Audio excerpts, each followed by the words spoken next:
Fala galera, começando mais um The Bigs Podcast.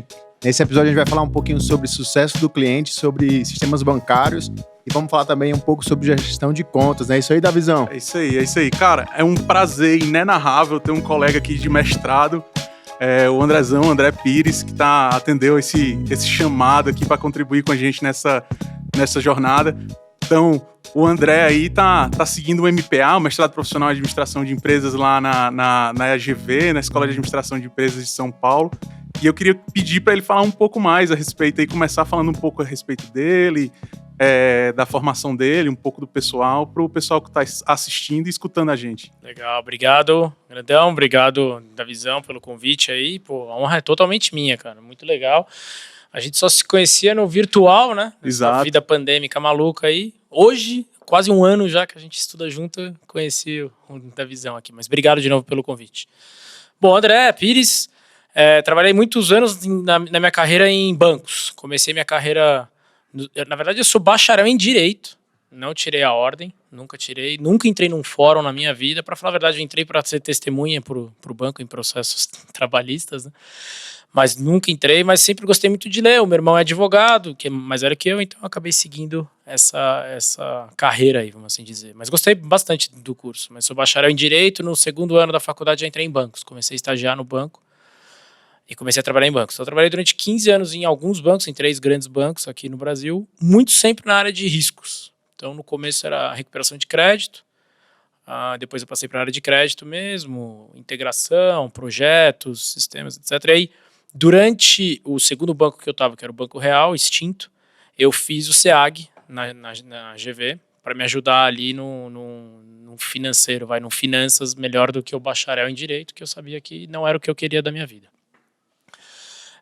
Fazendo o curso, que é muito bom, o curso de SEAG, até para quem não fez administração ou engenharia. Tem bastante engenheiro também, mas acho que é bem focado. Eu brinco que é um curso de administração da GV um pouquinho menor, né? Então, e eu trabalhei muito tempo em banco. Então, o meu começo de carreira, eu acho engraçado, até já pegando alguns tipos de gancho aqui com Customer Success, vamos assim dizer, né? Ou atendimento ao cliente. Eu trabalhei, quando eu entrei no meu primeiro banco, foi o Citibank, eu era estagiário lá, eu fazia cobrança.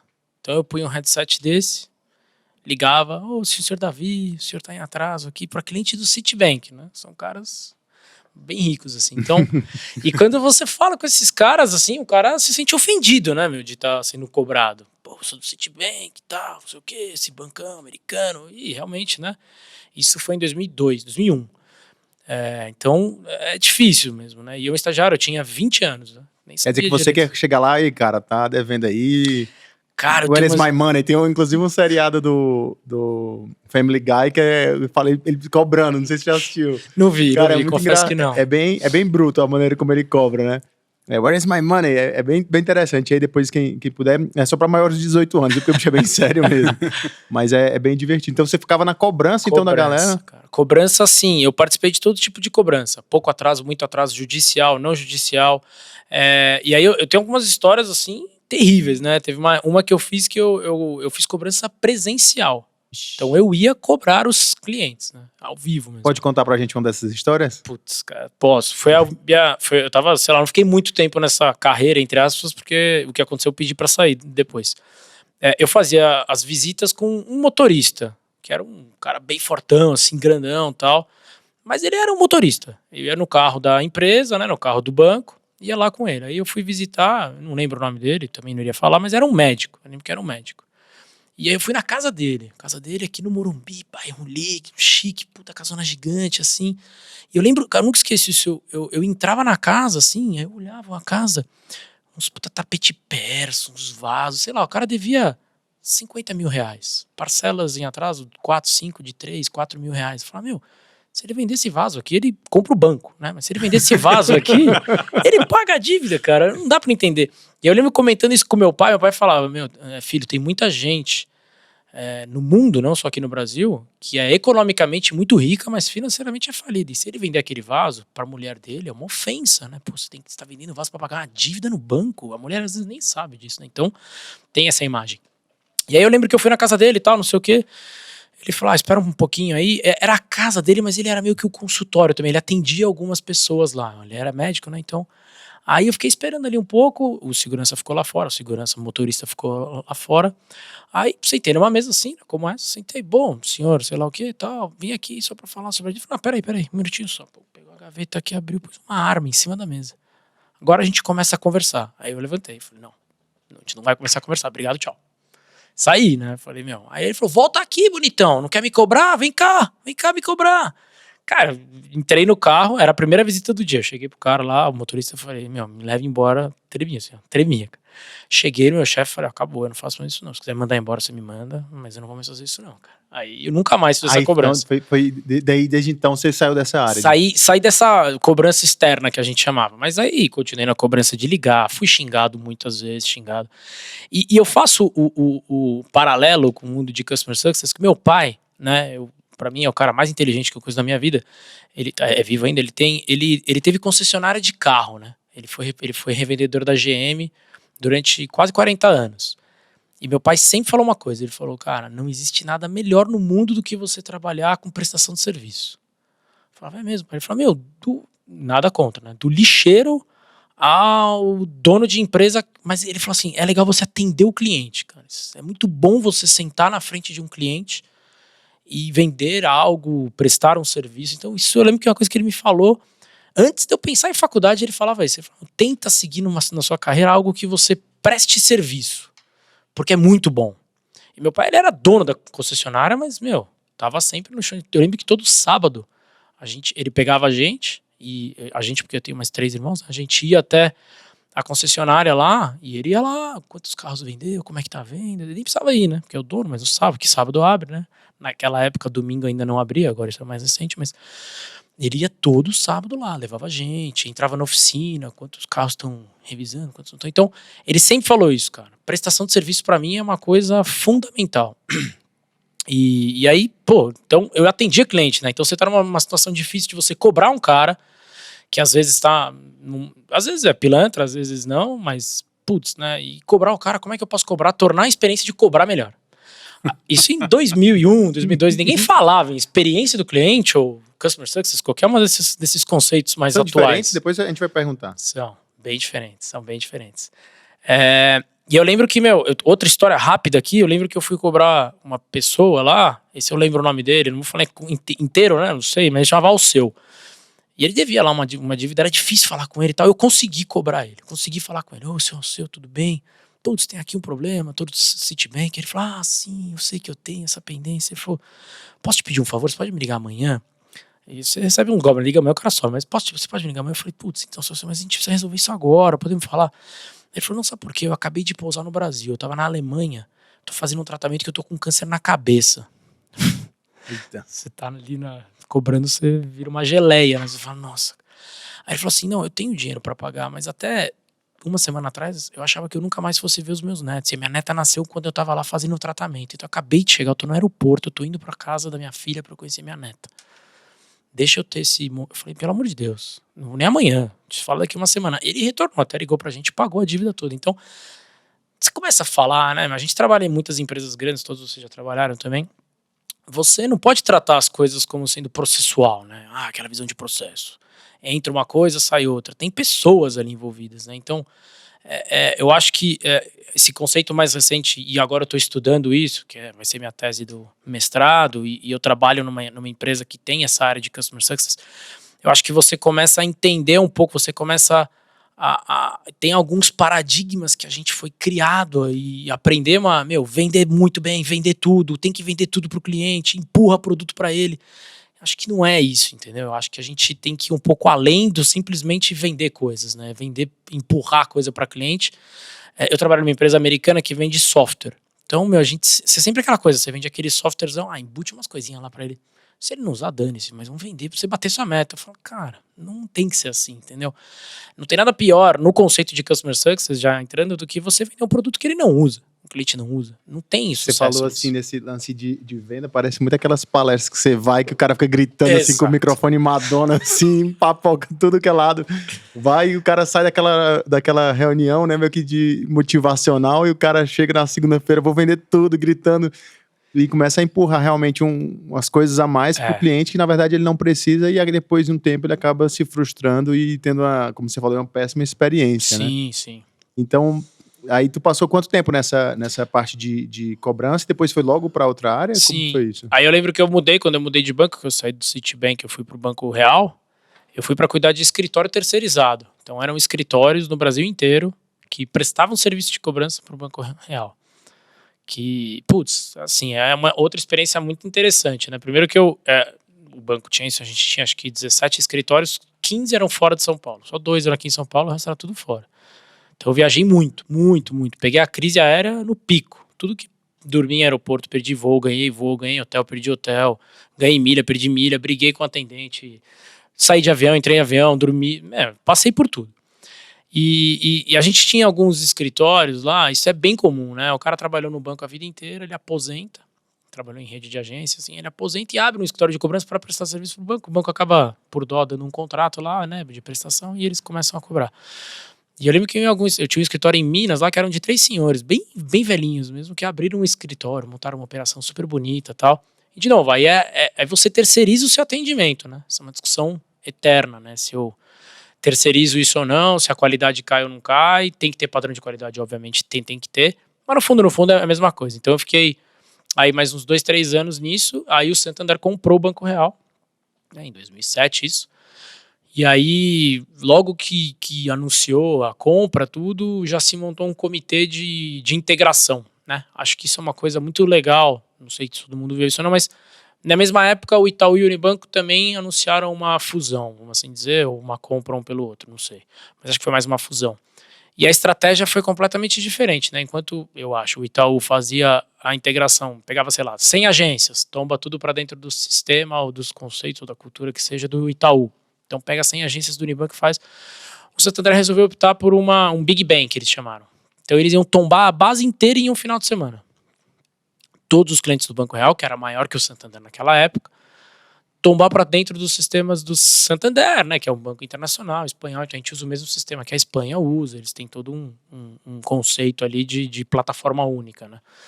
Então, e aí logo que anunciou a compra, já se nomeou um VP, um vice-presidente de riscos, que era um espanhol, que já estava aqui no Brasil há um tempo, e ele montou meio que um comitê de melhores práticas, que acho que isso é uma coisa legal que fizeram no banco.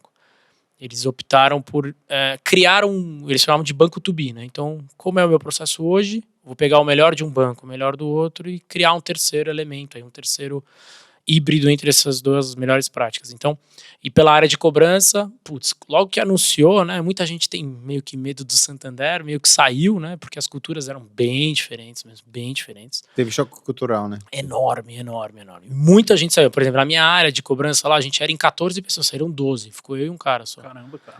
Muito alto. E saiu assim, muitos foram pro Itaú, então até hoje lá alguns saíram mesmo, foram para outras empresas, mas muita gente ficou com medo, né? É engraçado isso, assim, porque as pessoas ficam com medo de uma coisa que nem sabem o que é, né? Eu falo muito para as minhas filhas, você não pode ter medo de uma coisa que você não sabe, né? Tenho medo. Medo do quê? Né? E meu pai, de novo, ele sempre falou, não tem que ter medo de gente, né? Você tem que ter medo de pessoas. Você tem medo do que a pessoa falava, te xingar? É o famoso, você já provou para dizer se não gosta ou não gosta? Perfeito. É isso aí mesmo. Exatamente, cara. E aí teve a gente montou um comitézinho, ele montou um comitê entre as áreas para mapear os processos. Eu acabei, como quase todo mundo Mas isso saiu. foi para todas as áreas, Todas inclusive a de cobrança. Cobrança, isso. E aí eu fiz a de cobrança. Então tinha um cara do Santander, eu do Real. Então eu levantava as práticas do Real, como a gente fazia, como não fazia, quantos escritórios, como era o processo, sistema, né? E ele fazia a mesma coisa. E nós dois, eu e esse cara, a gente tinha que pensar num futuro elemento. Claro, algumas vezes eu quero pôr algumas coisas que eu acho que tem uma boa prática do Real, ele quer trazer do Santander, mas a gente teve uma sintonia boa, então a gente acabou mesmo criando um terceiro elemento.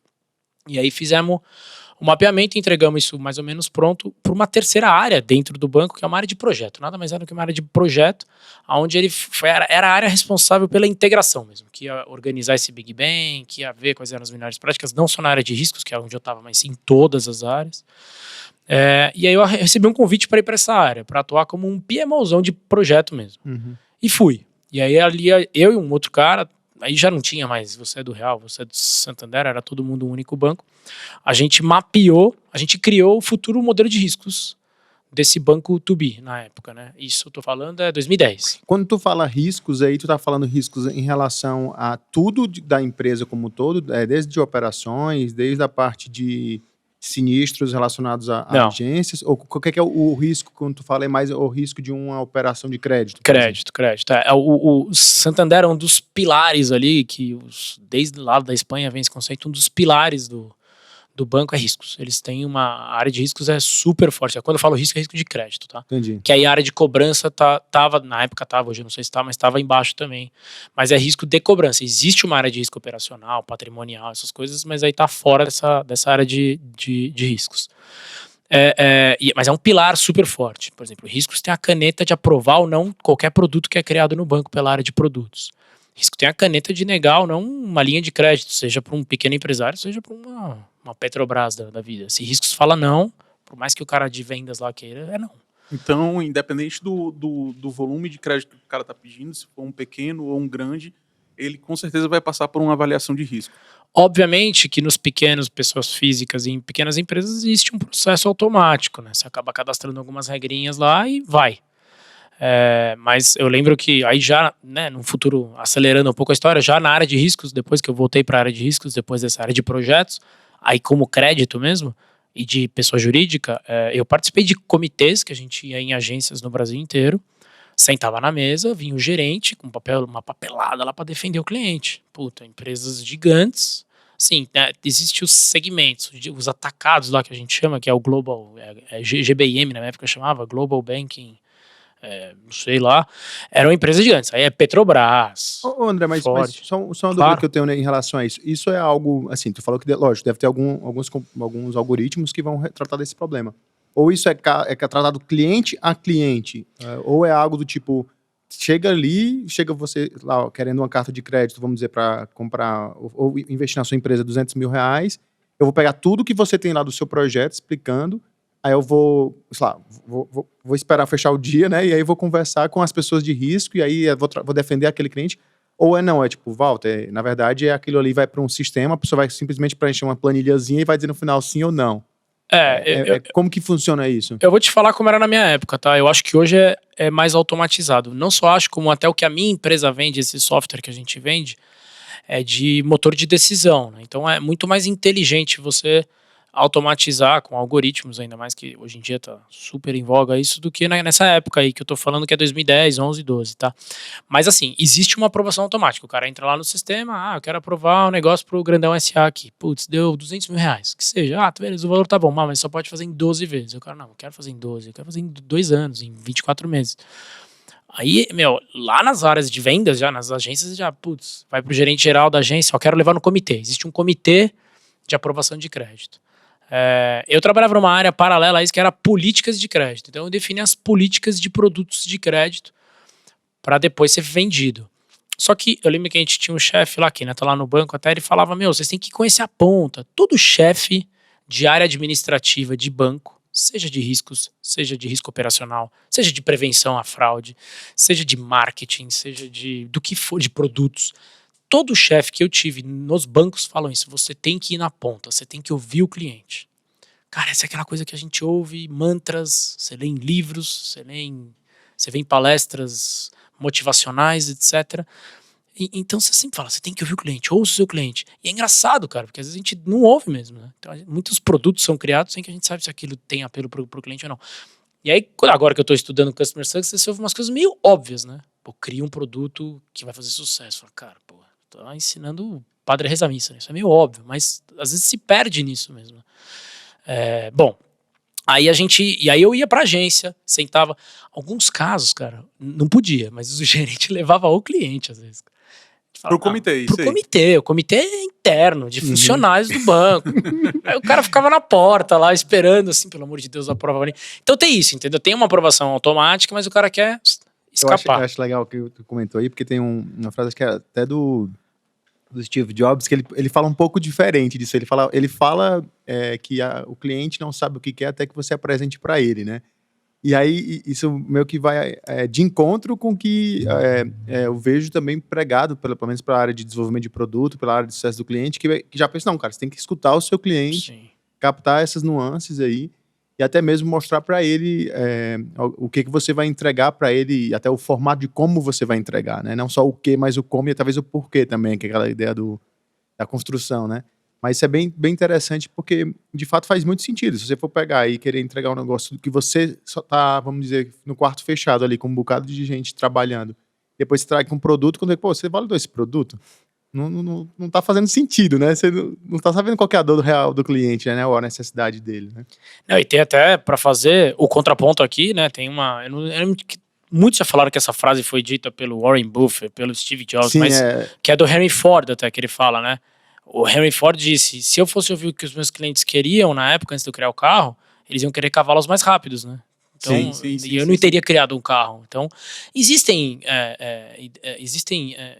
ideias contra que você não tem que ouvir tanto o cliente assim, né? Mas não sei, cara. Eu acho que a gente tá numa fase agora de tanta hiperpersonalização, né? Dado o advento do celular aí, essa aplicativação para tudo, que eu acho que isso é um dos mantras atuais do Customer Success aqui. Tem alguns que eu estou estudando muito, e nesse processo, principalmente de B2B, que é o que eu faço, o comprador, né, o cliente, ele tem um poder absurdo na mão. Sim. Antes o vendedor falava, te vendo um software, só que tem que ser, sei lá, 36 meses, eu vou instalar aí, só eu sei fazer isso aí, só eu sei mexer na máquina. Só eu customizo. Ah, mas eu queria, em vez de fazer beta, não dá pra fazer, se não quiser também, só eu que sei fazer. Então você acaba ficando meio dominador do mercado ali, né? E eu acho que isso mudou. O vendedor perdeu muita força, cara. E você hiperpersonalizar é difícil, né? Você, eu vou fazer um produto pro Davizão, fazer um produto pro Grandão, fazer um produto pro André. Vender na massa é difícil isso, né? Mas eu acho que isso mudou. Isso mudou a regra, cara. Numa mesa aqui de negociação, o cliente ganha um poder absurdo. Absurdo. Nós temos um poder na nossa mão, cara, e a gente consegue trazer para qualquer exemplo que a gente traz aqui. A gente tá falando de B2B, mas a gente pode pegar na Nespresso, cara. Se você fala, em vez de eu comprar 10 cápsulas do Ristretto, eu quero comprar 5 do Ristretto, 5 do Volup, lá, se for Voluto, e mexer. Não pode.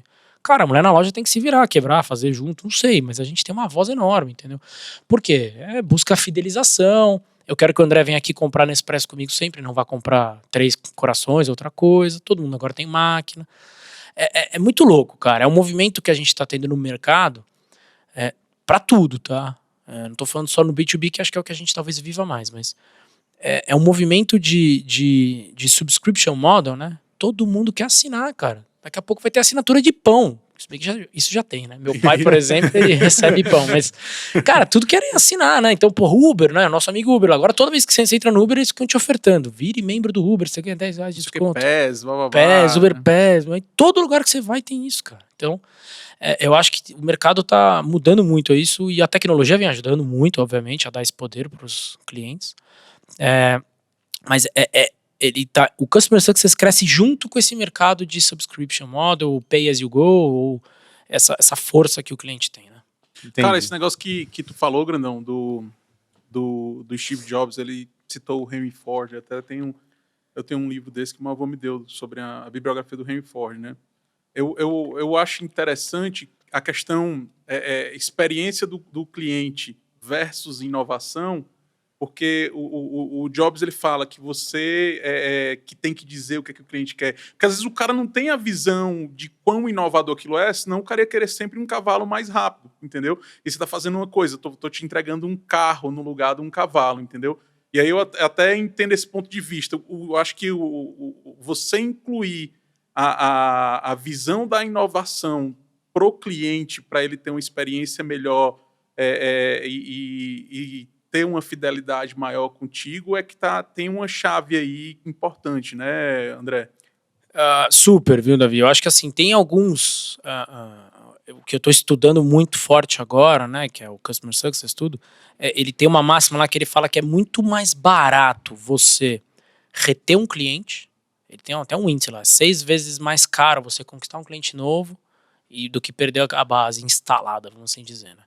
Então ele prega fortemente isso lá, que é o Nick Mehta, dizem que é o papa disso lá, o CEO de uma empresa americana, e fala muito sobre Customer Success.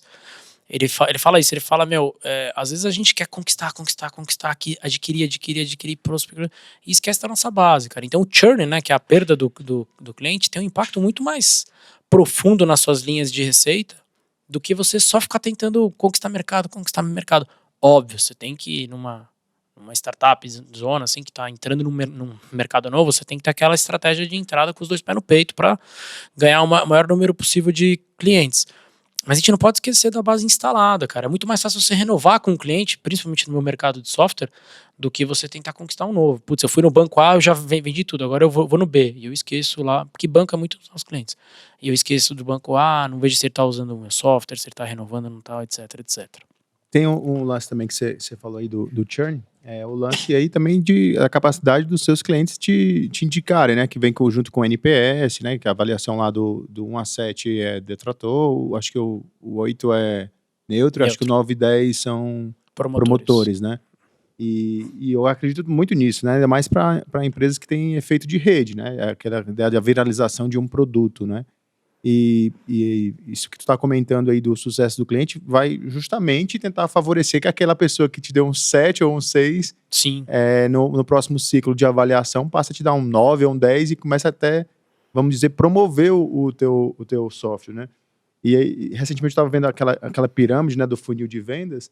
Hoje eles já estão avançando o funil de vendas, não só até mesmo converter o cliente, mas eles estão começando a avaliar o cliente até o ponto de aquele cara te botar para promover o teu sistema, o teu produto, né? Ou seja, eu não estou mais só avaliando se você está usando o produto e renovando mês a mês, mas também, poxa, será que vamos dizer, o André, ele pegou e fez aqui uma assinatura de camisas comigo. Será que ele está publicando nas redes sociais sobre aquela camisa que ele fez a assinatura? Ou ainda, no caso aqui, as fotos do pãozinho do café da manhã do domingo? Sim. Né? Então tem um pouco disso, dessa voltada. Eu fiquei um pouco na curiosidade. Então, a ideia do André nessa ideia de sucesso do cliente, Customer Experience, partiu então dessa área bancária, foi isso? Então, ótimo pergunta. Acho que ainda continuando a história, então, eu estava lá no banco, né, nessa área de riscos de crédito, até meu último ano no Santander, 2014, eu recebi um convite para ir para uma outra área interna, que era uma área que a gente chamava na época de ações comerciais. Então eu fazia a ponte entre as muitas agências e as áreas administrativas, marketing, essa campanha de marketing não tá legal, essa linha de crédito não tá boa, o produto X deveria mudar. Então eu fazia meio que a ponte entre as áreas internas, na sede ali do banco e as agências. Então voltei a viajar demais, muito, tal, não sei o quê. Mas eu sempre ouvi, cara, e eu nunca esqueci isso, eu recebi um feedback de uma menina de recursos humanos lá do banco, que ela falou assim, e riscos, né, até pegando o gancho no que você tinha falado antes, Canadão, risco se tornou uma área extremamente analítica. Acho que hoje em dia eu não sei se eu conseguiria entrar nessa área, porque tem muito estatístico, muito cientista de dado, que todas as áreas têm, eu sei, mas lá eu acho que virou uma área extremamente analítica para tentar automatizar cada vez mais essas decisões de riscos, que, putz, é bem importante, você tem que ter uns parâmetros muito bem azeitados, senão você quebra um banco, né? Então eu acho que é uma área que virou muito analítica, muito mais do que quando eu estava lá. E aí eu lembro que essa menina de RH, ela falou, putz, André, você não tem um perfil muito analítico, você é um cara mais comunicativo, gosta de atender cliente, gosta de estar na ponta, de estar ali na pele, no calor. Eu acho que você é um cara muito comercial, porque você não pensa em experiência comercial. Eu já tinha um cargo de gerente lá, né, gerente de riscos, né? E aí eu lembro que eu falei, mas eu não vou, né, nada contra também, pelo amor de Deus, eu não vou para uma agência, né, porque eu já tinha um nível de um gerente geral. E eu acho que um gerente geral de uma agência, ele tem um baita cargo ainda, né, se for em cidades pequenas, aí o cara é o padre, prefeito e o gerente geral da agência, né? Então, eu até achava que não teria essa competência toda, assim. Não tenho a vivência de estar lá. Ela falou, não, acho que não, tudo bem, mas podemos pensar. Aí eu migrei para essa área de ações comerciais, legal, você tá numa área agora mais comercial, etc. E, cara, aquilo ficou na minha cabeça, Aí eu recebi uma sondagem da Serasa Experian, né, para ser um account manager, para ser gerente de contas. Gerente de contas e atender large banks, né? Falei, putz, aí, veio aquilo lá, eu tava já 11 anos no banco, né, real, junto. 11 anos no banco, uma carreira legal, tudo.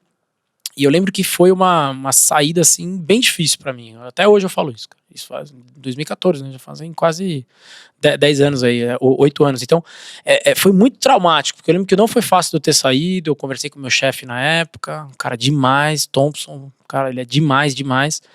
E ele falou, não vai. Não. E ele não fez aquelas coisas de, não, você vai jogar sua carreira fora. O Serasa perto do Santander, o que é? Sabe aquelas coisas que bem de chefão. Nada, cara. Ele, acho que você não deveria ir por causa disso, você tem um perfil assim, assim, assado, você tá há muito tempo aqui, você é admirado, não sei o que. E eu fiquei com aquele negócio, tal, não sei o que. Aí eu lembro que, não sei, eu vou, decidi, eu vou.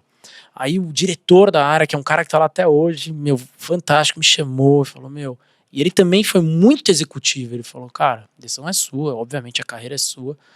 Mas pensa bem, olha as oportunidades, a gente tá aqui crescendo, já acabou essa integração com o Banco Real, agora é uma coisa só.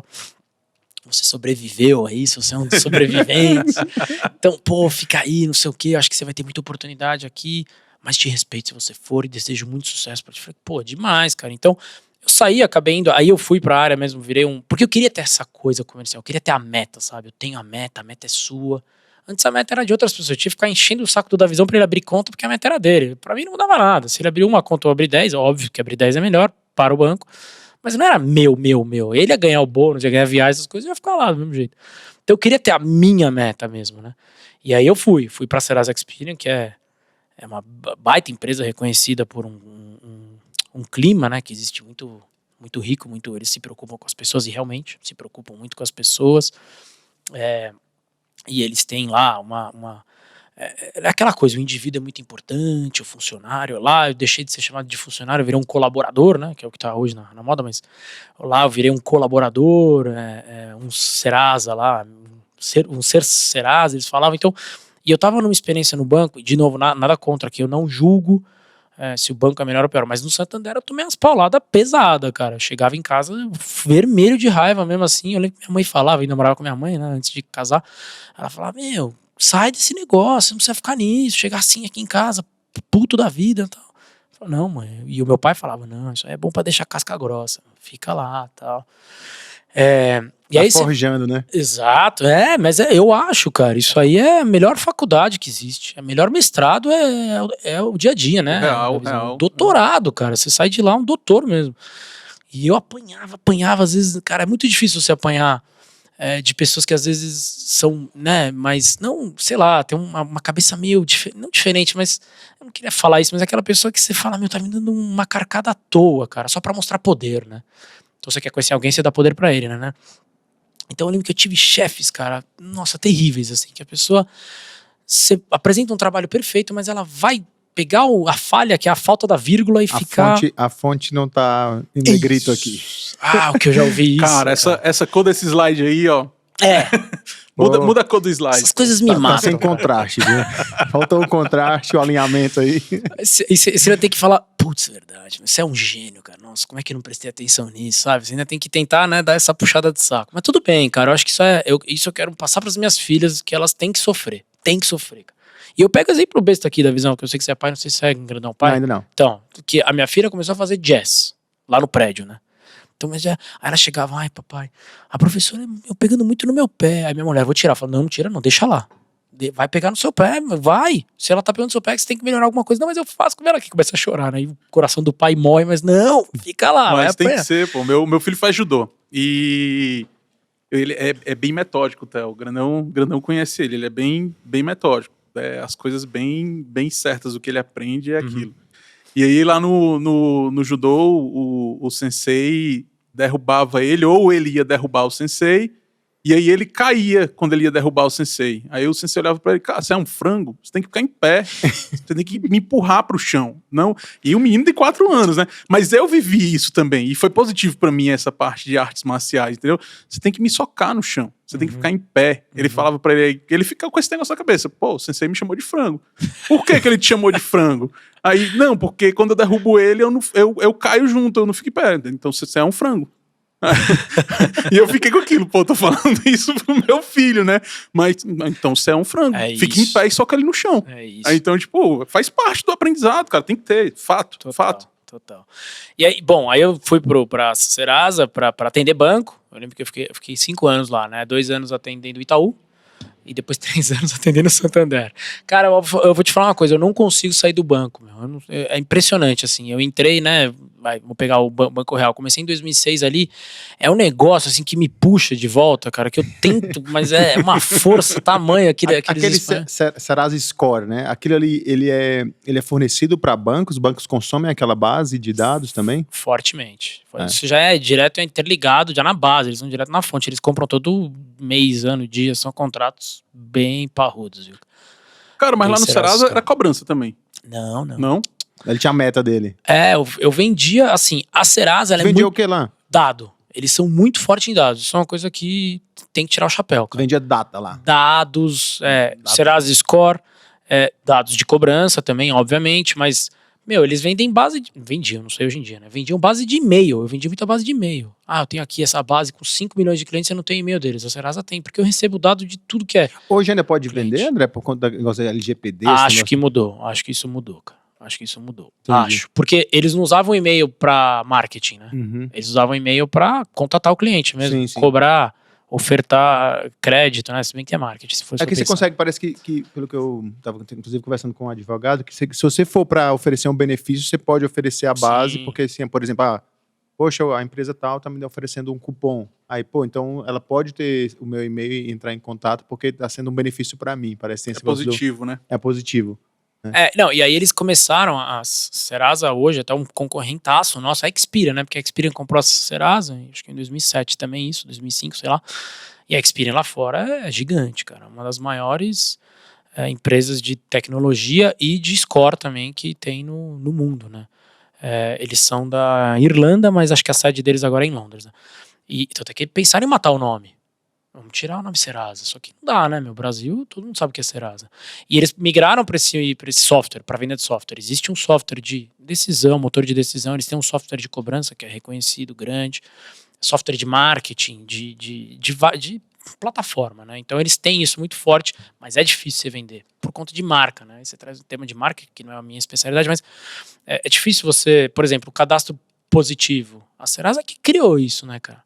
Agora criaram aí a Quod, que é o que está fazendo a gestão disso. Os bancos, né, os 5 grandes bancos, criaram a Quod.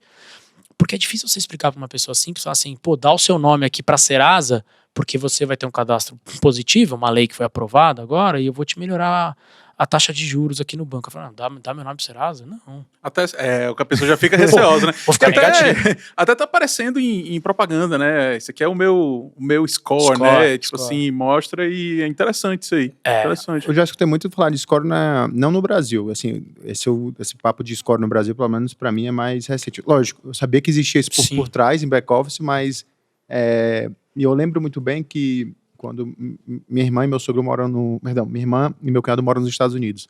E lá tem muito esse lance de score. E para eles construírem o score deles lá, eles não podiam ficar pagando o cartão à vista. Eles tinham que ficar meio que utilizando o cartão para fazer algumas dívidas, para saber que, olha, esse cara consegue pagar sempre um bom pagador. Então ele é um bom pagador. Que legal. Então, assim, eles tinham que começar a ficar comprando no cartão em vez de ficar usando dinheiro ou pagar no débito, né? E aí eu lembro que, acho que foi por uns 6 meses, eles tiveram que ficar fazendo isso, né? Comprando no cartão de crédito e pagando, né? Em dia. Pra saber, não, agora eu tô sabendo que eles são bons pagadores, né? E aí lógico, esse score vai aumentando à medida do momento que você vai tendo mais dívidas e você vai honrando essas dívidas, né? Porque se você nunca teve uma dívida, isso foi uma conversa que eu tive com ele lá em 2016, né? Uhum. Ele me explicou mais ou menos assim, se você nunca teve uma dívida pro banco, né? E você sempre tá pagando no débito, como é que o banco sabe se você te conhece, né? Então, e aí eu acho que veio desse assunto. E aí achei super interessante, porque agora isso tá acontecendo no Brasil também, né? A passos de tartaruga, mas tá. É difícil aqui no Brasil. Mas eles criaram uma empresa, né? Essa Quod é uma empresa grande até, foram 5 bancos que criaram ela para cuidar do cadastro positivo, né? Porque a lei ela foi criada meio torta e arrumaram isso há pouco tempo, né? Então antes você tinha que aprovar ser incluído no nome. Então todo mundo estava fora dessa base, e aí André, falo, eu autorizo a colocar o meu nome lá. Agora não, né? Eles mudaram a lei. Agora tá todo mundo ali dentro. Então eles colocaram o Brasil inteiro, 200 milhões de pessoas, 203 milhões, 13 milhões de pessoas lá. E aí, se você não quiser, você tem que ligar e falar, tire o meu nome daí. Não quero que os bancos utilizem isso, assim, entendeu? Então, melhora isso, né? Só que eu não consigo ver o reflexo ainda, tá? Aqui. Tem a ver com o Open Bank também, isso aí? Não, aí o Open Bank acho que já é você tomar posse do seu histórico bancário e conseguir negociar de uma forma bem open mesmo, assim, né? De você conseguir negociar melhores condições, não só portabilidade, né? Mas melhores taxas, condições, tarifas, etc., com outros players, né? Então, por exemplo, o que vai acontecer muito, eu acho esse negócio do Open Banking sensacional, cara. Acho que isso vai ser um movimento muito bom. Você tem lá, eu não vou nem falar o nome de banco para não deixar ninguém ofendido. Você está lá num banco A, você já tem 30 anos de conta lá, e esse banco B, novo, uma startup, uma fintech, que seja, quer te ofertar alguma coisa. Hoje ele não consegue, né? Então ele conseguiria ver. Putz, deixa eu ver o que o André tem nesse banco A aqui. Ele tem uma linha de crédito assim, ele tem cartão de crédito com esse limite, ele tem um cheque especial, né, com esse limite e tal. Beleza, ele tem seguro aqui. Aí ele volta, monta um pacote e eu autorizei o banco consultar isso, entendeu? Isso você pode. As informações do COD são relevantes para isso também, né? Super. Porque aí você vê se o André é um bom pagador ou não, se ele atrasa, se ele não atrasa. E aí o banco B, que tá vindo com uma oferta às vezes matadora, para mim, pode até ajudar na competição, porque esse banco A fala, pô, o André é meu cliente há 30 anos, cara. E eu sei que o banco B veio consultar aqui a base B, deixa eu pensar aqui. E aí, já com o intuito de reter, André, tal, não sei o que, você é meu cliente há 30 anos, tô sabendo aí que o Banco B te mandou uma oferta. Se você quiser me falar a oferta, tudo bem. E aí, o que eu posso fazer pra te ajudar? Pô, pode me ajudar aqui, né? Tô achando essa tarifa de conta aqui meio desnecessária, né? Eu acho que os bancos mais inteligentes, e principalmente as fintechs, elas estão se ligando nisso daí, cara. Os dinossauros aí dos bancos, eles têm que se preocupar muito com isso, cara. Eu pago tarifa no meu banco, eu não vou falar qual é, mas eu pago tarifa no meu banco, eu acho isso um crime, cara. Eu não faço questão de ter uma agência com um cafezinho. A minha tia de 80 anos faz, mas eu não. Eu nem vou na agência, vocês não devem ir também. Não. Então, cara... E todo mês é aquela questão. Manda mensagem pro gerente, pô, cara, tarifa aí e tal. pra que isso? Aí, tipo assim, tem um monte de gente migrando. Eu sou um, né? Eu estou prestes a cancelar os bancos tradicionais. Eu ainda tenho... eu já tenho e todo, por exemplo, meu salário vai pra lá e tal, e tô super confortável com isso, e tô pra cancelar, de fato, cortar o cordão mesmo total. E pensa que tá todo mundo virando banco, né? A Porto Seguro, que é de seguro, vai virar um banco, a Renner, né, vai virar um banco, a Riachuelo vai virar um banco, já tem banco por trás, né? Então... E aí, no caso, esse lance do Open Bank, então tu acha que vai ser fantástico, então, super. Então, já tem o Open Insurance também, que é de seguros. O Pix já entrou, já mostrou a potência e a adaptabilidade, vamos assim dizer, que o brasileiro tem em relação ao tema. Cara, eu acho que isso vai tirar o conforto dos dinossauros. Meu, pensa aqui comigo, cara. E ó, tô cuspindo no prato que eu comi, hein? Pode vir. A gente falou que não entrar muito no tema, mas tudo bem, é só falar. Veio Lula, Dilma, Fernando Henrique, Bolsonaro, Temer, impeachment. Meu, aconteceu de tudo. Os lucros dos bancos nunca caíram, cara. Você nunca ouviu uma notícia: o lucro do Itaú é negativo esse trimestre. A notícia bombástica é, de 25% de crescimento caiu para 22%. Nossa, né? Então, cara, há anos, assim, anos. E aí, no caso, então, ficou no Serasa quanto tempo? Aí eu fiquei 5 anos lá. Aí depois partiu pra... Aí, cara, a vida, né? Aí lá eu tive a minha primeira filha, né? E ela tava na escola. E aí eu lembro que eu deixei ela na escola ali, num bairro ali em Santo Amaro, e eu fui tomar um café. E eu encontrei uma menina que trabalhava comigo no Santander, e que a empresa que eu migrei, que é a GetNet, que era adquirente uma adquirente de crédito, eu encontrei ela lá tomando um café, ela tava lá, tal, não sei o quê. Ela falou: André, vamos tomar um café. Tomei um café com ela. Eu falei: e aí, Jura? E aí, Ju, você tá na GetNet? Tô. Eu falei: você tá na Serasa? Tô batendo um papo. Você tá fazendo aqui? Não, minha filha estuda aqui e tal. E aí, como é que tá lá na Serasa? Eu falei: Ju, sei lá, né, tudo bem, legal, tal, não sei o quê. Ela falou: eu tô com uma vaga aqui de gerente de pricing, cara. Eu falei: putz, é mesmo, Ju? Não entendo nada de pricing, velho. Não, vem pra cá, vamos trabalhar comigo e tal. Aí eu falei: eu gosto, hein? Eu gosto dessas coisas assim, né? Vamos lá, Ju, beleza. Aí fiz entrevista lá com um monte de gente, passei e fui pra GetNet. Então, a GetNet é do grupo, né? Então, voltei pro Santander. Como gerente de pricing. Aí meu belo cargo, aliás, viu? O tema de pricing acho que é um tema muito interessante. Eu definia todas as linhas de receitas que a empresa tinha em relação a esse mercado de maquininhas, né? Então, tem o que eles chamam de MDR, né? Que é o Merchant Discount Rate, que é a taxinha que você cobra do estabelecimento para passar lá o cartão. Então tem uma taxa para crédito, uma taxa para débito, tudo. Tinha o aluguel da máquina mesmo, físico, e tinha a linha de antecipação de recebíveis, né? Que você pode, que os bancos ofertam muito isso.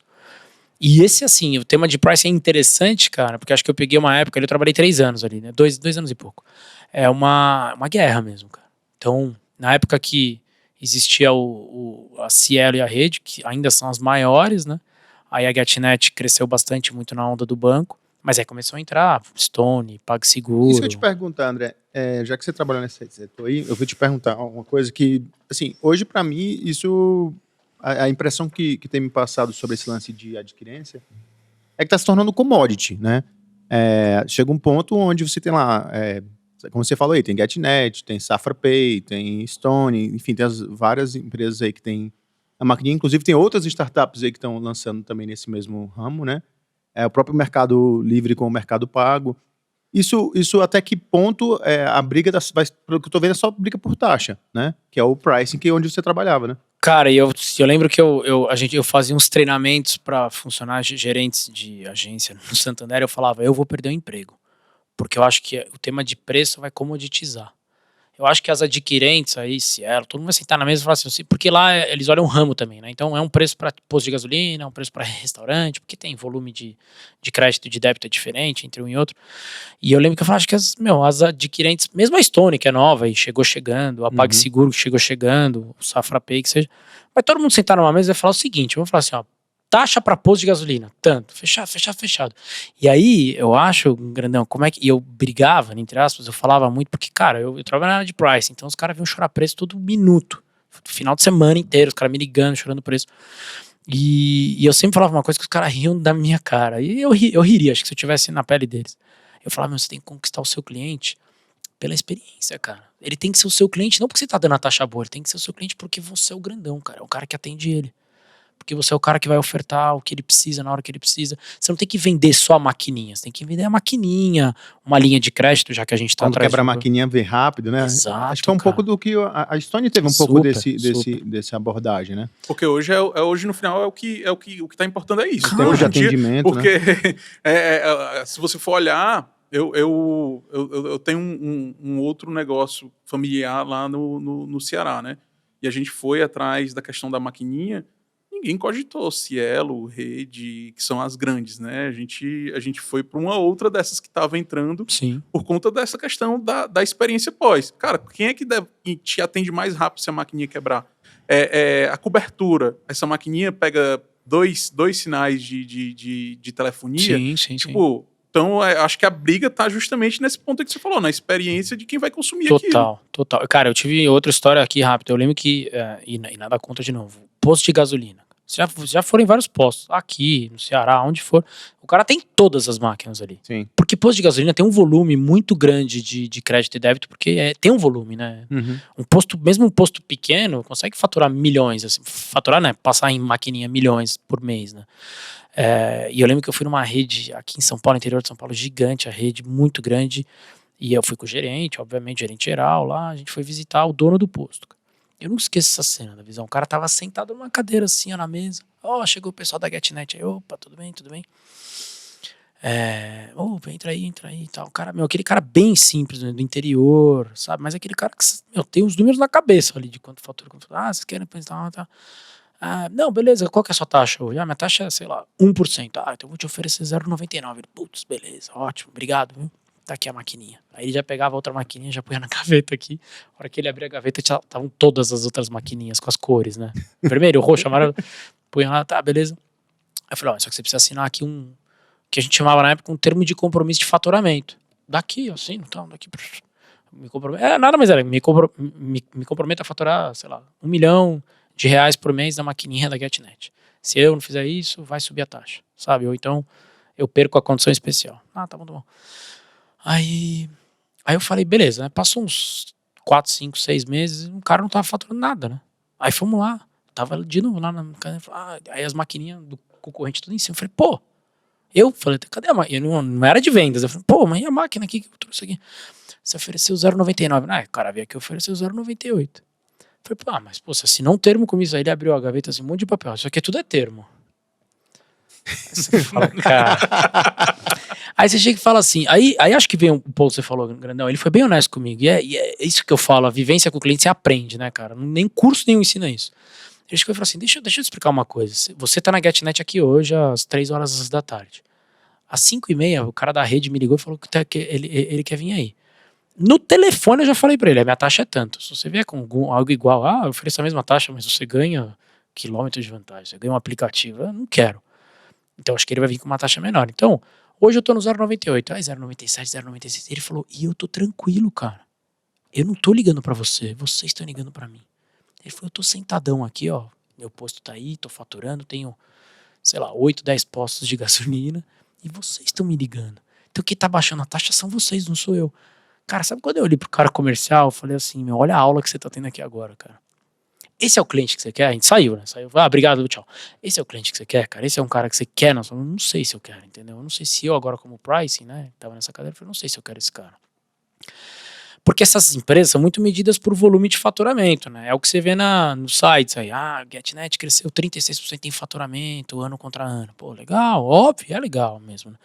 Mas é isso, cara. Eu acho que vai comoditizar isso daí. Uma hora os caras vão chegar e falar, porque quem tá perdendo dinheiro são os adquirentes. E o consumidor ganhou um belo de um poder.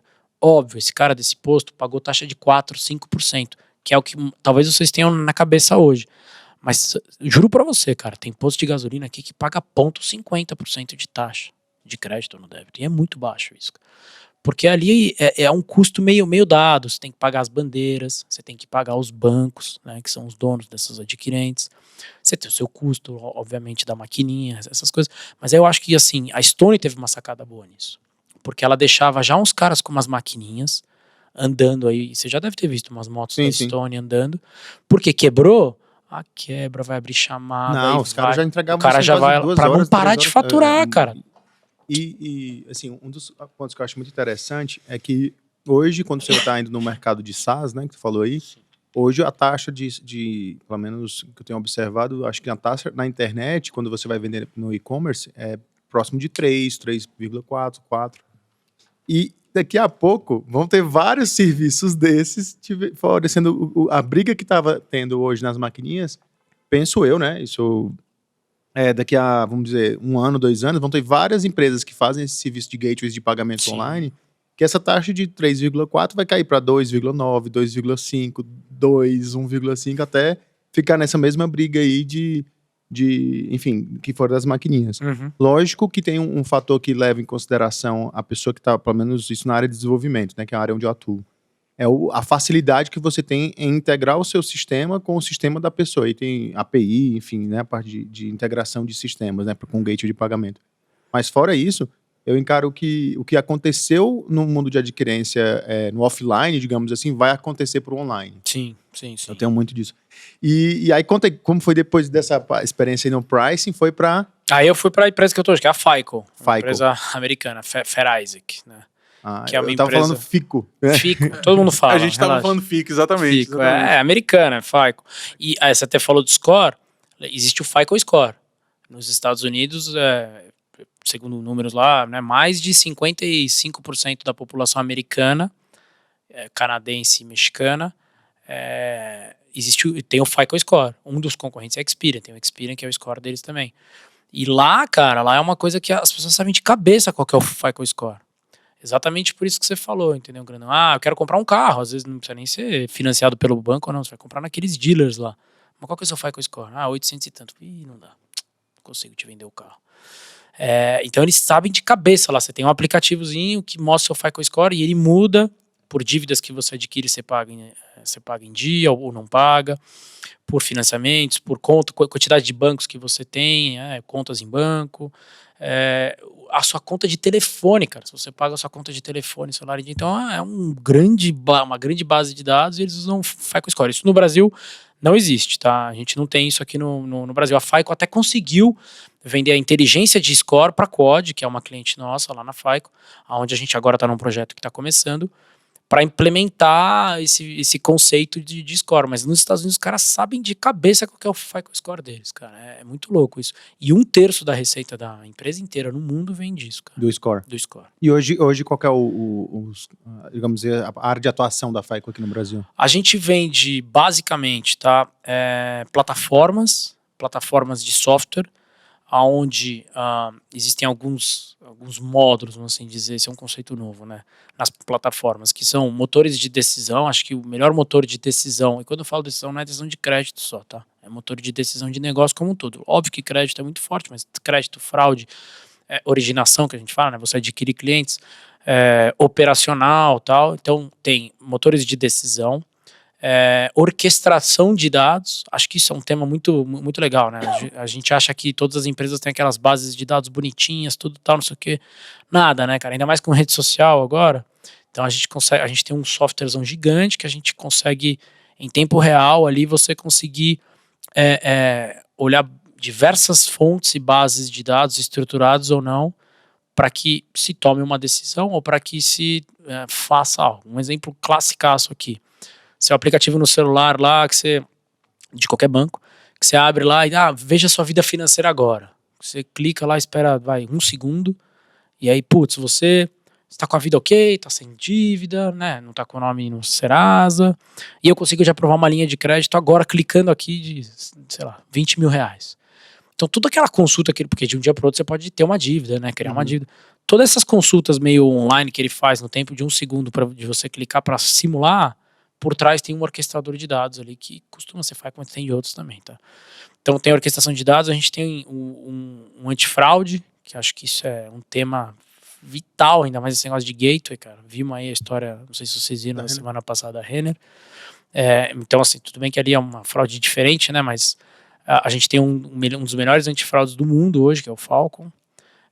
A gente tem otimização. Então eu consegui tornar processos mais otimizáveis, ou mais rápidos, mais ágeis. E aí processos que eu falo, por exemplo, um cliente nosso aqui que a gente tentou, a gente faz isso para ele, que é guincho, né? Guincho de seguro. Como eu consigo reduzir custo dos meus guinchos para atender mais rápido o cliente, ou não ter custo do cara ficar parado, ou estar longe de onde ocorrem as coisas. Então eu consigo ver onde ocorrem mais sinistros, né? Ou chamados. Guincho mais próximo, etc. Guincho mais próximo. Tal, eu ia perguntar se a plataforma era mais para a indústria financeira, mas pelo que você está falando é em geral. Em geral, mas eu sou bem honesto aqui, tá? Da visão. A gente tem uma expertise financeira muito grande. A gente começou. A empresa é de 1956, né? Então, porque além da plataforma, a gente tem também uma parte analítica muito forte, né? Então a gente vende muito a consultoria, cientista de dados. Vocês falam, 1956, né? 2 caras lá de Harvard, ele, o Fair e o Isaac, né, fundaram a empresa com esse intuito de ciências de dados mesmo, né? Então, já naquela época a gente já começava a ter essa ideia, talvez mais atual hoje. Então, a gente tem uma parte analítica muito forte, né? Mas a gente tem, e aí começamos no financeiro, né? Grandes decisões de riscos de crédito, você toma assim, e tem que ser rápido.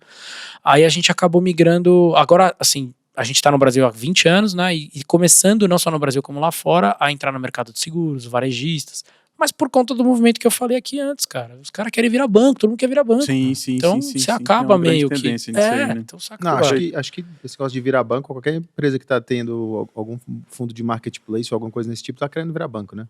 Porra, e esse tema, cara, eu li um livro, esqueci o nome do livro, mas já voltando ao tema do subscription mode, eu vi que existe, isso há alguns anos atrás, hein? Acho que tem mais de 3 bilhões de dólares em vale café do Starbucks, cara. Caramba. Ou seja, 3 bilhões de dólares, isso há bons anos atrás, hein? Cara, isso é um banco, é dinheiro que tá na mão da população americana, 3 bilhões de dólares em vale café, cara. Então o cara compra lá 10 vale café antes, né, e vai tirando mês a mês e vai renovando e tal. Cara, é muito dinheiro, meu. Então, a Starbucks com certeza deve ter um CFO lá que é um gênio, velho, pra conseguir isso é complexo, fazer arquitetura porque em algum financeira. momento esse pessoal vai tomar esse cafezinho e o cara tem e que aí, ter o eu produto consigo pra vender? prestar. Exato. Sem a dúvida. Cara, e André, onde é que entra o sucesso do cliente nesse B2B? Boa pergunta, Davi. Que eu queria dar uma... Que agora... E é muito louco, cara, porque quando eu recebi o convite pra ir pra FICO, né, eu lembro que eu fui, e aí eu fui fazer entrevista, e o cargo era esse, né? Customer Success. Eu falei, Customer Success Manager, né? Aí um amigo meu que me indicou lá, né, o Rafa e tal, ele virou e falou, vem aí. Ele falou, é meio que um pós-venda. Falei, tá bom. Aí eu fui falar com a líder da área, Kyla, que tá lá até hoje, um beijão pra ela até. E ela explicou mesmo, ela falou, é mais ou menos um pós-venda, mas tem que fazer isso, tem que acompanhar a implantação, a gente vende o software, depois que vende, o vendedor, isso é bem empresa americana, né? O vendedor vendeu, sai. Então eu vendi, tá aqui, Davi, ó, vendi pra você assinar um contrato, pô, celebra, toma champanhe, vai jantar, bateu a meta, e o vendedor sai porque ele vai vender outras coisas. É uma mentalidade bem americana, mas válida. Vou pra outra porta aqui. Então vendi no Davi, vou no grande agora. Produção, né? Aí agora, puta, se instalou, se atrasou o projeto. O nosso software, ele é grande. Esse orquestrador, imagina, eu tenho que se conectar com vários sistemas de um cliente. Posso te fazer uma pergunta? Até 2. Na hora quando vende, já começa a cobrar a partir do momento que vendeu ou depois da implantação? Depois. A gente tem um modelo de venda onde eu vendo, né, o software. Primeiro que eu cobro transacional, então na medida em que você for usando eu te cobro. Segundo que eu também cobro a implantação disso. Então a implantação que eu ia falar, ela é longa, né? Tipo esse antifraude. Fraude é um sistema, é um tema muito sensível dentro de um banco ou de um varejista. Então eu preciso ter acesso a informações dos meus clientes muito fortes, né? Então, para você instalar um antifraude, se ele já tem de um player ou tem interno uma solução, eu vou instalar a minha, não é desligar e ligar, porque os caras sabem, você vai começar a receber fraude bem nessa época que você está trocando de sistema. E hacker sabe dessas coisas, cara. Então, a gente tem implementações de 6 meses, 1 ano. Então, o ciclo comercial para o ciclo financeiro é bem diferente. Bem diferente. Tem um descasamento de caixa grande, bem diferente. E, além disso, para atender o nosso cliente, né? Porque são contratos caros, né? São softwares caros que a gente vende. A FICO é uma empresa cara, é sabidamente cara. Mas, de novo, é um software de qualidade que a gente vende, mas eu não cobro já de cara. Não é assinou o contrato, já me dá um cheque aqui. Não é assim, não. É mais... na medida que eu for entregando o serviço e a implementação disso, a gente vai cobrando... E aí você começa a usar, eu começo a te cobrar também nisso. E aí nessa hora que sai a parte do sucesso do cliente. Perfeito, porque aí eu acho que aí vem a mentalidade. Então quando eu ouvi isso, né, a Kyla falando comigo, ela falou, então, e aí depois que o vendedor então vende, ele tem que sair de cena. E tem muitas empresas que fazem isso, a Oracle é assim, a Salesforce aqui no Brasil e lá fora é assim. Então eles querem que o cara venda, velho. Você é vendedor, então você vende. Aí, depois que assinar o contrato, abraça, vai para outra área, né? Se você atender um cliente só, vai para outro cliente. E aí entra a figura do Customer Success. É o cara que tá lá para ajudar nessa implementação. Aí implementou. Tem lá os técnicos da FICO, ou não, mas é FICO, a maioria implementou, deu tudo certo. O cronograma do projeto foi perfeito, atrasou um pouquinho ali aqui, mas o Customer Success está ali, ouvindo. Ele tem que ouvir o cliente reclamar de algo. Aí começa a testar o sistema, começa a funcionar, faz o que tem que fazer, não faz o que tem que fazer. Aí vamos dizer que o time de implementação sai, porque uma das coisas que a gente gosta muito lá como FICO, eu quero dar autonomia para o meu cliente. Então eu vou instalar lá o software e ele vai usar. Eu não quero que eu quero mudar essa vírgula daqui para cá, deixa eu ligar lá na FICO, abrir uma chamada. Não. A gente ensina os caras a mexerem nisso, ensina 1, 2, 3 vezes e tchau. Mas o Customer Success, ele ainda fica. Porque aí ele começa a olhar, ele tá usando o meu software, foi o que eu falei mais cedo. Eu instalei o negócio lá, ficou 1 ano e meio para instalar, e ele não tá usando. Perdeu dinheiro, perdeu o tempo dele, meu, pra quê? Aí você pode falar, André, mas você já assinou o contrato, cara, ele já pagou a implementação, alguns pagam transação antecipada, ele já pagou aqui um valor, você já recebeu uma grana preta, seu vendedor já bateu a meta, já foi pro Caribe lá, legal, curtiu tudo. Não, cara, mas a gente quer fomentar o uso, porque eu quero renovar com esse cara, entendeu? Eu quero renovar, eu quero fazer upsell, eu quero fazer cross-sell, eu quero ofertar mais produtos para ele. É muito mais fácil eu chegar num cara que já tem um software meu, vamos supor que ele não tem de antifraude, e eu vender o meu antifraude para ele, sendo que ele já tem um de motor de decisão, por exemplo. E porque ele me conhece, ele sabe o que é a FICO, ele sabe o meu serviço, do que eu chegar num cara novo, do zero, começar. Então, uma vez que a gente tá dentro, cara, eu acho que o Customer Success ele tem algumas missões claras, que são simples de falar, mas não são simples de você colocar em prática, que é nada mais é do que você renovar, acho que as linhas de renovação, no mercado de software tô falando, tá, gente? As linhas de renovação é o core de um Customer Success, é ali a meta mesmo dele. Upsell, cross-sell, então o Customer Success ele tá no cliente, ele tá ouvindo o que o cara fala, puta, legal, instalamos aqui, esse motor tá ajudando no processo de crédito, mas eu tô com um problema na fraude. Ele ouve, fala, opa, fraude. Já volta pro cara de vendas, eu tava lá numa reunião, ele falou que a fraude deles aumentaram muito, vai lá falar com ele sobre o nosso antifraude. Então você acaba ouvindo e vai e vende, então você faz um cross-sell. E acho que por último aqui, Grandão, uma coisa que você falou há um tempinho atrás, você fideliza o seu cara. Ele vira a lealdade mesmo, né? O americano fala muito de loyalty, então é aquele cara que vai ser leal a você.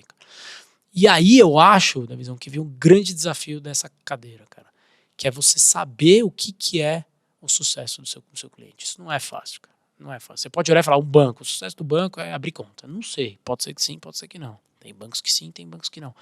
Então, acho que a maior dificuldade da cadeira hoje, não só na minha empresa como em qualquer uma, é você saber qual que é o sucesso e as métricas de sucesso que esse cliente quer, para você conseguir fazer a venda certa. E será que ele sabe qual é o sucesso dele dentro daquele produto? Perfeita pergunta, cara. Eu me arrisco a dizer que não. E se você pega uma startup ainda, que o cara tá naquele boomzão inicial, a gente tem algumas startups, são clientes nossos. O Agibank, que é um cliente, um banco novo, aí, super moderno digital, um cliente nosso. Neon. São caras que, se você for pensar lá, falar com o dono da empresa, qual que é o seu sucesso? Meu sucesso é abrir conta, cara. Meu sucesso é acabar com o Itaú, sabe umas coisas assim? Você fala, mas beleza, né? Vamos tangibilizar. Aí você pode até ouvir isso daí. Coisa aí que outro dia tava inclusive escutando um áudio exatamente sobre esse ponto que você trouxe aí, abertura de contas. E o sucesso do cliente para alguns bancos, por um tempo, né, era de fato o número de contas abertas.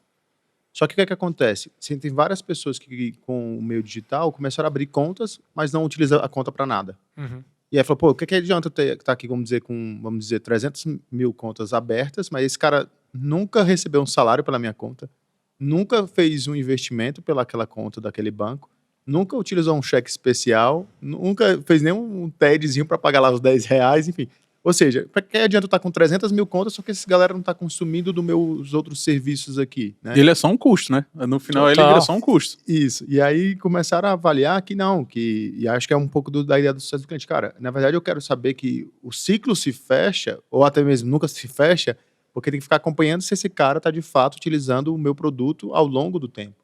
E um dos pontos que eu conversei um pouco, inclusive com um cara dessas empresas de maquininhas, é que ele avaliava muito a ideia do tipo, se o cara não transacionou na minha maquininha por um dia, eu digo que dê mais 30 ou dê mais 40, esse cara não vai ser mais o meu cliente, porque ele deixou de transacionar. E de um negócio, de um comércio, se o cara não está transacionando na minha maquininha, quer dizer que ele está transacionando em outra maquininha, né? Então eu achei bem interessante isso que tu trouxe, porque eu trabalhei um pouco na parte de produto, né? Uhum. E na área de produto, assim, a gente via muito que, tipo, não era simplesmente eu colocar o cliente na base, né?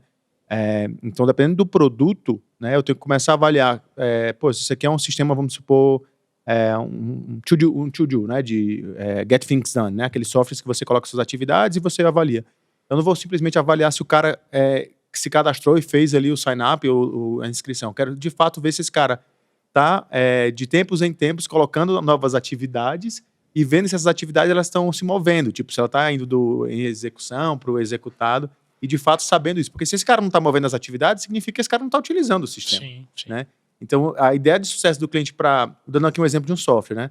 Não seria simplesmente se inscrever e cadastrar um software, mas sim ver essa movimentação que de fato registra o uso e de fato aquela pessoa está, vamos dizer, aqui quantitativamente falando, estaria contente com o software porque está utilizando, né? Uhum. E aí eu acho que pelo que tu está comentando aí, nesse teu cenário aí da empresa da Fico, seria muito mais não simplesmente vender, mas se ver se a implantação está sendo feita e depois a implantação posterior, esse cara tá beneficiando do software que foi instalado. Esse é o ponto, entendeu? Eu não vendo um software para um cliente só para vender. Eu não vendo um produto, uma solução, que seja um software ou não, um serviço ou um produto, só para vender. Eu tenho que entender como que ele vai usar isso, né? Tanto é que os papas desse tema, eles falam que o responsável pelo Customer Success dentro de uma empresa, ele tem que ter ele deveria ter poder de veto sobre vendas. Então, sei lá, vai ter um comitê de venda lá, quero vender o software tal para o cliente tal.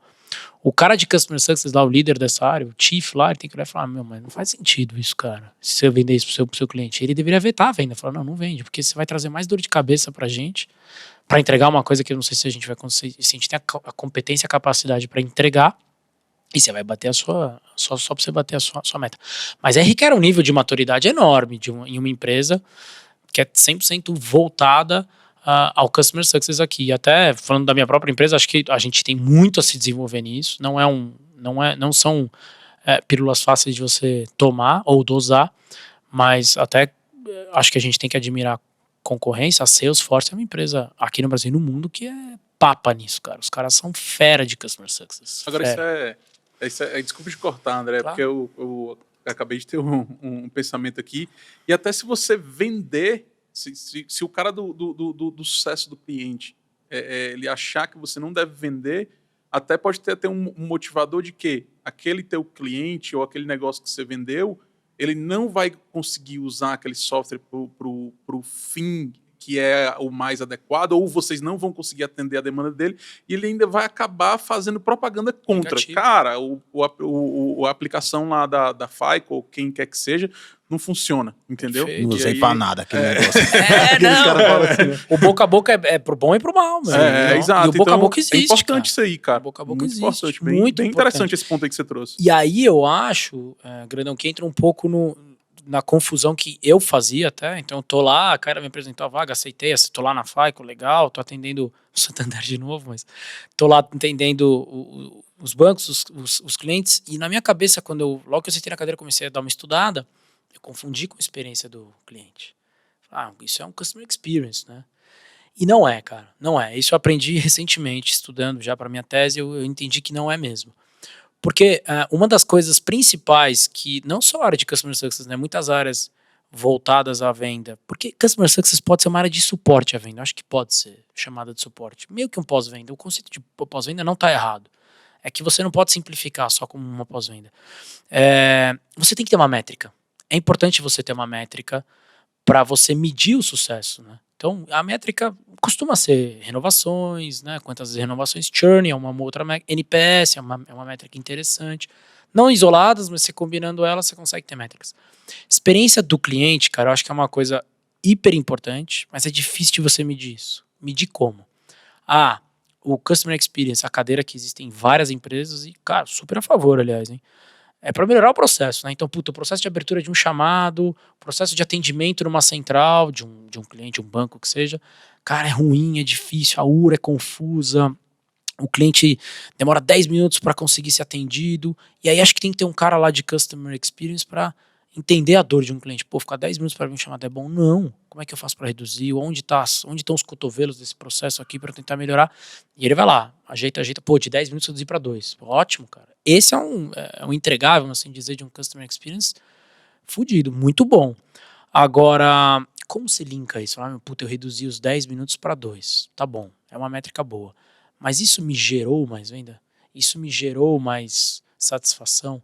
Diretamente relacionado, é difícil você relacionar isso. Você já vai falar, a redução do tempo de atendimento me permitiu que eu abrisse mais contas, porque a ociosidade do atendente, enquanto ele não está atendendo uma ligação, ele consegue ofertar um produto.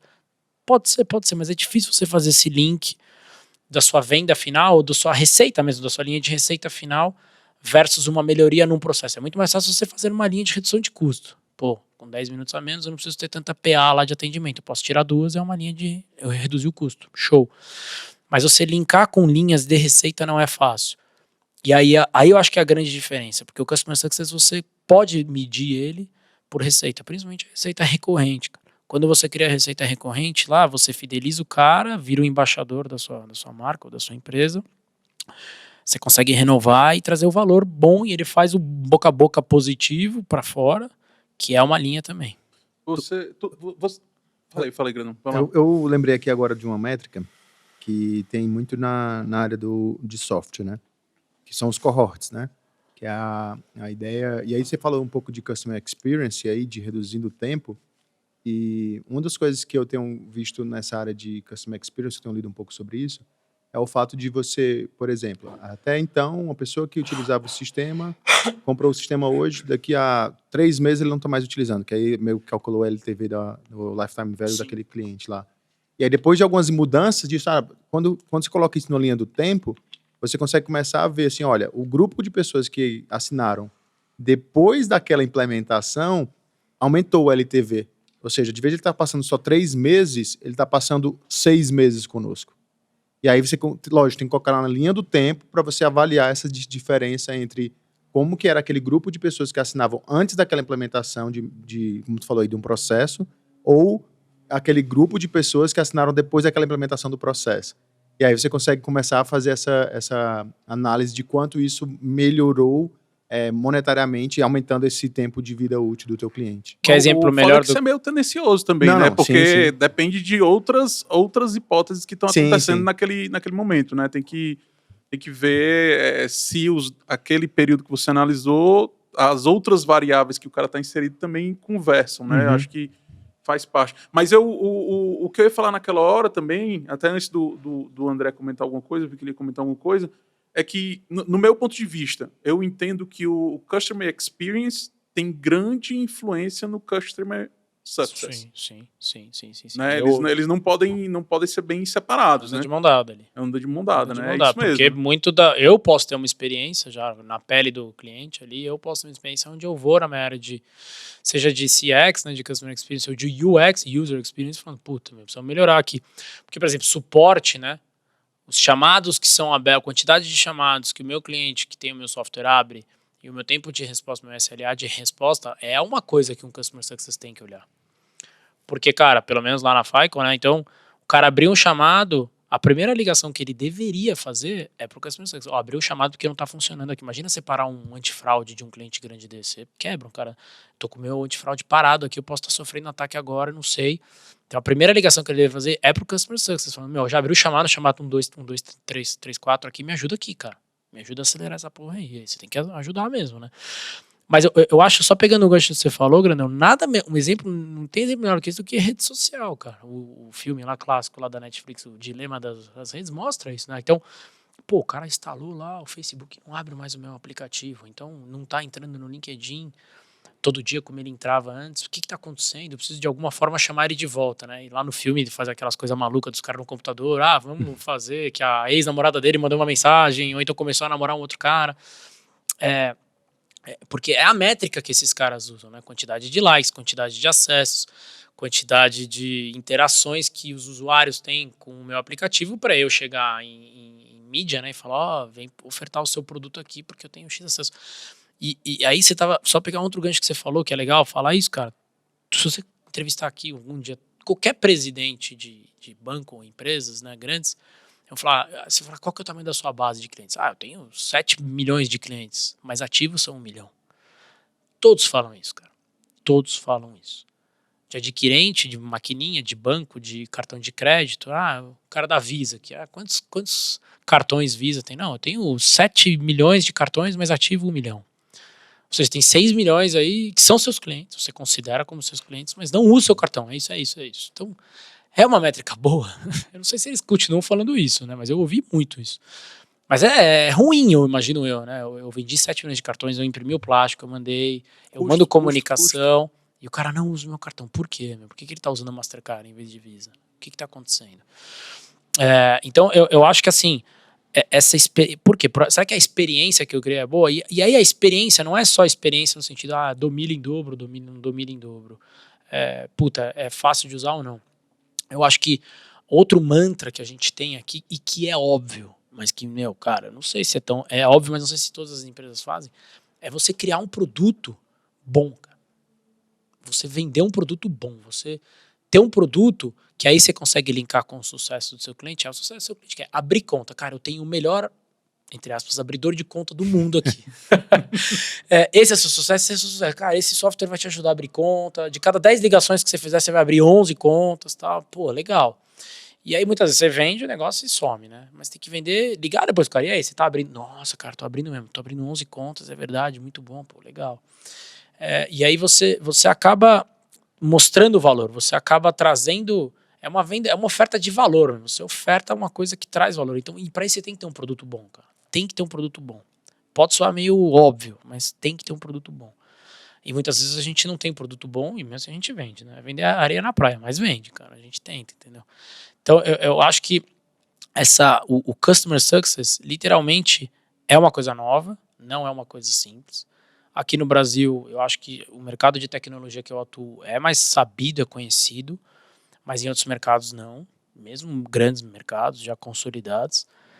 Mas ele tá em tudo, assim, cara. Qualquer tipo de sucesso que você tem, você se fideliza. Por que você só vai no supermercado, onde você vai ali e não vai no outro? Puta, porque além de uma experiência interessante que você pode ter, por você ser um cliente fiel, vamos dizer assim, né? Você tem descontos, você tem condições especiais. Então, eu sempre trago, por exemplo, da Nespresso, cara, porque eu comecei a pirar nisso quando eu comecei a fazer a tese, pensar nessa tese. Eu até conversei com a Marina sobre isso. Tem um modelo lá de você assinar o café, né? De você receber o café por assinatura em casa, né? E ele te dá a sua sugestão. Fala assim, quando você compra 2 vezes no site, sei lá, 10 tipos de café lá, 10 Sleeves que ele chama, acho. sleeves, obrigado. 10 sleeves lá de café, você compra na segunda vez que você termina a compra na segunda, ele vai te aceitar e fala, você não quer assinar, meu? Eu vejo que você compra assim, assado, tem um pacotinho para você aqui perfeito. Cada vez que você compra isolado, você gasta, sei lá, R$200. Se você assinar, você vai gastar 180 e esses R$20 de diferença ainda vira aqui bônus para você comprar máquinas de café, etc. E eu virei um assinante, né, com home office, isso aumentou mais ainda, né, mas eu virei um assinante. Você toma qual? Restreta? Eu adoro. Melhor que tem, eu adoro. Mas eu achei legal e aí vem o produto bom, entendeu? No site é muito fácil você assinar, cara. Não é aquele negócio, não, uma central vai te ligar, ou você tem que ir numa loja, não sei o quê. O André vai virar um embaixador da Nespresso. Né? Então aí, né, meu? E aí você começa a virar um puta do paranoico com isso, cara. Vou dar outro exemplo aqui. Eu fui na Tokstok, entrei no site lá, comprei um móvel, né? Um porta-móvel lá, não sei o que, eu comprei. O site da Tokstok é excelente, muito bom. Você clica, retira na loja, vai lá na loja, ótimo, tal. Me ofereceram, você quer montagem? Eu falei, não, vou montar. Eu vou montar essa porra, eu consigo montar. Não precisa de montagem não. Tá bom, não quer montagem, tá bom. Então vem aqui, retira na loja. Retirei na loja, né? Você pega uma caixinha que é desse tamanho assim, você abre, meu, puta, comecei a tentar montar. E monta aqui, pega o parafusadeira, não sei o quê. Não consegui montar, cara, confesso, não consegui. Puta, não consegui. Tenho 2 filhas e uma esposa, sou o único homem na casa. Falei, puta, não consegui montar. As minhas meninas tentaram ajudar, mas não consegui. Eu falei, acho que eu vou acabar quebrando essa porra. Então, vou lá. Então, vou pedir um serviço da Tokstok pra fazer. Aí entrei no site não tem nada, assim, de você contratar um serviço, contratação de serviço, cara. Tem coisa melhor para a empresa do que a Tokstok já contratou um funcionário, ele tá lá para montar os negócios, né? Então você quer que ele fique na rua, né? Não tinha isso no site. Eu liguei, fiquei 15 minutos para ser atendido. Tinha lá uma fila, liguei não, na verdade entrei no chat. Tem aqui a fila, fiquei esperando lá 15 minutos e tal. Chegou no chat, eu queria contratar um serviço, tudo bem, então vocês têm, não tenho. Só que você tem que ir numa loja física para fazer a contratação. Eu falei, mas por quê? Não, porque você tem que pagar lá. Eu falei, pagar? Me manda aqui, eu cobro agora, você me paga aqui agora. Faz o Pix. Faz o Pix, cara, né? O Tokstok, ó a oportunidade que vocês têm na mão. Cara, porque aí eu ainda fui na loja, né? Tem uma Tokstok aqui perto de casa, fui na loja, cheguei lá com a vendedora, a menina que tá na loja tem que vender, né? Eu cheguei e falei, não, é que eu comprei um móvel, queria contratar um serviço de instalação. Ela, como? Instalação do quê? Não, comprei um móvel pra fazer. Coçou a cabeça, assim, você vê que a menina... Eu falei, numa boa, a gerente tá aí. Tá. Aí veio a gerente e falou, isso daria um episódio aí pra aqueles sites de comédia, assim. Ele não conseguiu montar. Competente, né? Aí a menina veio, a gerente sabia o que eu tava... não, peraí que a gente vai fazer aqui e tal, não sei o quê. Cara, eu fiquei 25 minutos na loja pra contratar um serviço. E eu paguei, obviamente, paguei. Ô, Davizão, eu comecei a notar que o André ele tá metrificando tempos e métodos. Sim, aqui cara. Agora da experiência do cliente. 25 minutos, imagina, eu lembro que eu trabalho do lado do shopping onde tem uma loja. Eu falei, eu vou lá no almoço, né? Aí eu tava com uma turma, os caras eu falei, deixa eu só ir na Tokstok. Imaginei, é rápido, né? Chega, eu quero contratar, tá aqui, pagou, agenda, a data que o cara vai na sua casa, me passa o endereço, valeu. Eu falei, é rápido. Aí não sei por que cargas d'água, não deu pra ir no almoço, eu acabei indo no final do dia, graças a Deus, né? Fiquei 25 minutos, já perdeu o almoço lá. E ainda agendou pra daqui a 3 semanas, cara. Ainda brinquei com ela, falei, tudo isso, 3 semanas? Então você vê, cara, são coisas simples, assim, e você vira um paranoico com isso. Eu vou deixar de comprar na Tokstok? Não sei, acho que não é nem esse o ponto. Acho que ali são compras mais... Não é compra recorrente, é difícil você virar um recorrente, a não ser que você esteja montando uma casa, algo assim. Mas assim, se eu for na Etna e eu consigo fazer a contratação... Imagina se eu compro um móvel na Tokstok, a Etna oferta a montagem do móvel dele. Imagina se ele começa a vender isso, assim, né? A Etna fala, bom, a Tokstok você tem que ir até a loja aqui, você contrata pelo site, eu mando o cara amanhã na sua casa para montar. E eu dou uma garantia de 1 ano ainda. No imóvel da Tokstok. Olha que sacada boa, hein? Então, entendeu, cara? São coisas simples, bestas. Mas que você provoca uma experiência, que é o que você falou da visão, acho que anda de mão dada no Customer Success. Você provoca essa experiência boa e você acaba, pô, às vezes, sei lá, virar uma recorrente de compra, Perfeito. né? Na Tokstok. Né? Perfeito. Cara, se você precisar de um montador de móvel, grandão, monta móvel, ó, espetacularmente bem, cara. Ô, A comédia. esposa dele é feliz com isso. Putz, Rapaz, eu coloco o móvel de pé e não cai. eu sou uma negação, não consigo pregar quadro na parede, mano. Minhas filhas ficam tristes. cara. Andrezão, super bom conversar contigo. A gente tá chegando nos finalmente aí do nosso episódio de Muito hoje. bom. Cara, fantástico entender um pouquinho mais aí dessa parte financeira e também dessa parte de sucesso do cliente. Comecei a entender um pouco mais dessa distinção entre o sucesso do cliente e a experiência do cliente, né? Importante. Muito importante, né?